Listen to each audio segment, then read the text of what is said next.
Hello, and welcome back to Automation. We're going to do something a little bit different today. We're actually going to take a look at automation and exporting items. So we're going to take a vehicle that I've already worked on, that I've already made, the Segnator. If you haven't seen the sleeper build, go take a look at that. A lot of fun, that challenge against Cosmo. But what we're going to do today is we're actually going to take a look at what sliders actually do when it comes to converting over to beamng. Now, I've seen videos, Filmin has some great videos that state some of the things like the power split or the weight distribution do not export. But some of those videos are a year old, and I know they have updated the exporter a bunch in automation. So I just want to go through and see what these do. So I'm going to go ahead and make a bunch of variants of this vehicle, and on each one we're going to adjust some of the sliders and see how it actually affects the export in beamng. So I'll catch you in a couple seconds for you, and probably a long time for me once I get all these variants put together. Alright, well, it's the next day, and after many hours and multiple computer crashes later, we have not just one vehicle, but a whole lot of vehicles. So each vehicle has one slider, up or down. And we're gonna go ahead and take a look. So this right here is our base vehicle. So you can see the weight here, and I'm on grid map because it should be the flattest, most consistent map. And so here we go. We got 542, 683. I'm gonna write that down.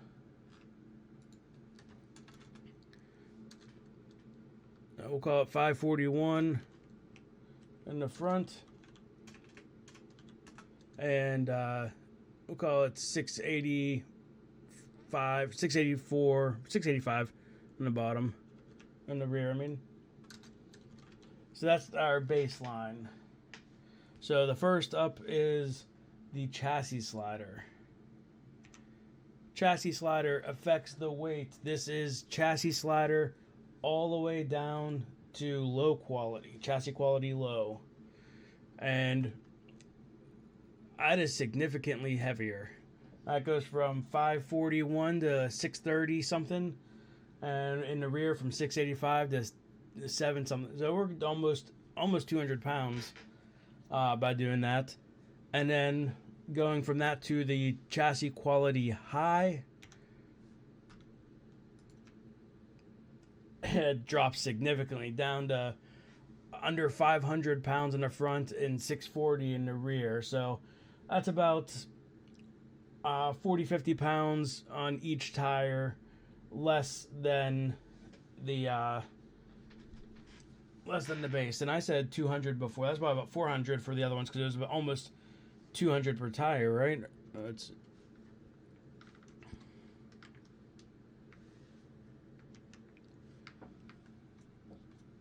Let's see, yeah, 630. That's almost 100 per tire, so 400. So 400 heavier, and about 200 lighter. So about 600 pound swing on this vehicle from the low quality to high quality. And I will put together a spreadsheet and try to toss it up at the end of this video with the variances in weight and the percentages that equates to. So next up we have the body quality. So first one is body quality low. And body quality low, 530. Body quality low is actually lighter than the base one. Not by much, by 10 pounds per tire. But low quality body is actually lighter. And then we have body quality high, and that's about 10 pounds heavier. That's backwards than what I expected. I expected that the higher quality body would be lighter, but I guess higher quality body is heavier, at least for, I mean, this is steel body, I believe, so maybe that changes, but I would assume that that's the same for all of them. So, interesting. I guess higher quality body has better welds, better, more material, more whatever. I don't know. So next up, though, we have the drivetrain. Drivetrain quality low, and I am seeing the rear is about 10 pounds heavier per rear tire, and drivetrain quality high is about 10 pounds lighter on the rear tires. The front is not really affected. This is a rear engine vehicle. This is a rear-wheel drive, so that does make sense. All right. After that, we have the wheel. Wheel quality low. We're a little bit, about 10 pounds heavier per tire. And then wheel quality high. Oh, that's significant. That's like 15 plus pounds less for wheel quality high. So wheel quality does make a difference. Alrighty. What about the brake quality? And we're just looking at the weights for this video. We'll probably do another video soon looking at maybe top speed, looking at and some things like braking performance obviously is affected. But brake quality low, and we're like 5-6 pounds heavier each wheel, and brake quality high, about 10 pounds less on each wheel, just about. All right. After brake quality, we are looking at the aerodynamics tab. So aerodynamics quality low. And I'm seeing no real difference in the weight. And then aero quality high.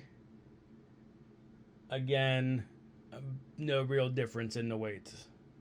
Alright, so the aero quality does not affect weight. Now, it may affect, the actual aero performance. We'll have to check that out in another video.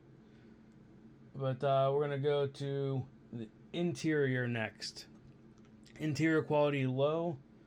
So we have about 10 pounds heavier per tire. And then interior quality high. We got about a 15 pound or so reduction per tire. All right. The next one is the traction aids. So this is traction aid quality, or the quality after steering and traction aid. Sliding that to low is not a huge difference, just a few pounds. No, actually, it's about the same. It looks like it's the same. All right, and then traction quality high. I'd say is also about the same. Alrighty. Next one after that is the safety quality. So we can start with safety quality low. Safety quality low is significantly lighter. We're talking almost 30 some pounds per tire. And safety quality high is heavier. So the quality of the safety, higher quality safety weighs more. That makes sense. It's just a lot of the things like the higher quality chassis, higher quality drivetrain weigh less, but higher quality safety weighs more. And Yeah, it's a good difference. That's a 30 some pound per tire difference. All right. So now we have weight optimization, and this one is weight optimization towards heavier. And that added about 15 pounds per wheel. And then optimized weight towards lighter. That drops about almost 30 pounds per wheel. All right. What about weight distribution, front to rear? Does that make a difference? So, weight distribution towards the rear, and I am seeing no real difference. And towards the front, same thing. And then the last thing we have is suspension quality. So suspension quality, we have low suspensions, a few pounds more, like 3-4 pounds more. And then suspension quality, high. We get, maybe 5-6 pounds lighter. So there you go. Knowing that, I think I'm going to try to pull together the lightest and the heaviest version of this so that we can see what exactly that looks like in beamng. Alright, so using what we learned here, I've created the heaviest and lightest versions of this vehicle just with the sliders alone. So let's pull out the heaviest one, and we can give that a comparison.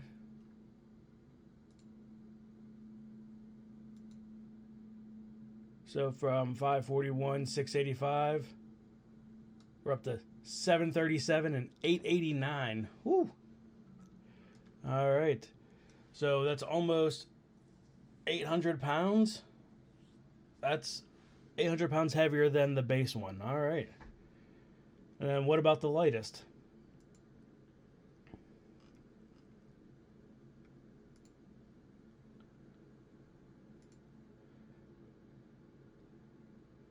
The lightest,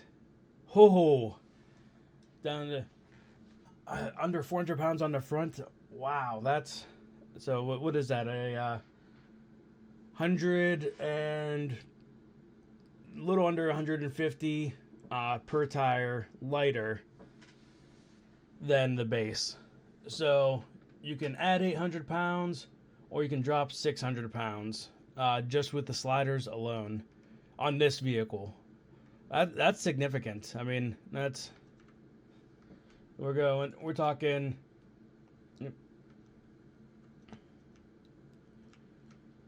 737 to 396 in the front wheels, 889 to 538. And for the fun of it, I looked at the test laps in automation for this truck, and the lightest did it in 247 on the automation test track, and the heaviest was a 311. So obviously this thing is not made for speed. That's not the point of it. But if you are making a car that is, you're trying to make a light as can be race car, then your best bet is to do a high quality chassis, a low quality body, a high quality drivetrain, a high quality wheel, high quality brakes. Aerodynamics don't matter for weight. At least we'll get back to that. High quality interior. The traction does steering traction quality, that doesn't affect it. Low quality safety, lighter on the weight optimization, weight distribution doesn't matter, and a high quality suspension, and that'll get you a significant difference. Now, I said we get to the aero, so this actually does not have any aerodynamics on it. Obviously, it's a big truck, no wings, no splitters, no lips. So I will revisit that whenever I make a car to test out the speed and braking portion. We'll put some aero on there and see if that affects the weight or if it just affects the performance of it. But there you go. I'll put up a spreadsheet, a screenshot of what this all looks like, and I hope you found it useful, because I certainly did. There are a couple surprises in there for me, and well, now I know how to make the lightest vehicle possible or the heaviest vehicle possible in automation. All right, well, thanks. I hope you enjoyed that. If you did, check out some of my other videos. I got a lot of automation, a lot of beamng stuff, and always looking for more ideas, so leave that down in the comments. Like and subscribe and do all that stuff if you would, and hope you have a good rest of your day. Peace.